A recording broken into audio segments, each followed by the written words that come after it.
আজি দিনৰ অনুমানিক 1:30 ঢেকিয়াজুলি লোকনায়ক অমিয় কুমাৰ দাস পথত সংঘটিত হয় পথ দুৰ্ঘটনা।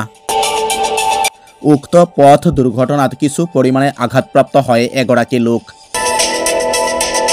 উল্লেখ্য যে ঢেকিয়াজুলিৰ লোকনায়ক অমিয় কুমাৰ দাস পথত অৰ্থাৎ ঢেকিয়াজুলি উচ্চতৰ মাধ্যমিক বিদ্যালয়ৰ সমীপত তীব্ৰ গতিত অহা মটৰচাইকেল এখনে অইন এখন মটৰচাইকেলত প্ৰচণ্ড জোৰেৰে খুন্দা মাৰি পলায়ন কৰে।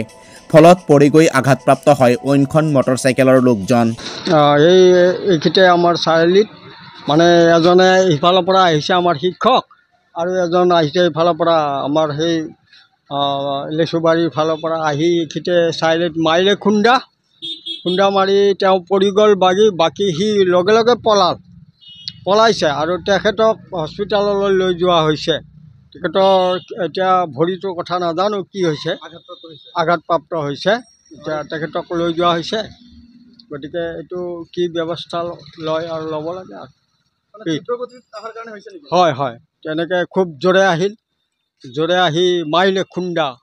এই আমাৰ শিক্ষকজনৰ দোষ নাই, তেওঁৰ ছাইডতে আহিছে, কিন্তু সি ৰাউণ্ড ছাইডত যাই মাৰি দিছে খুন্দা, পলাইছে। এইফালে পলালে চিৰাজুলি ফালে।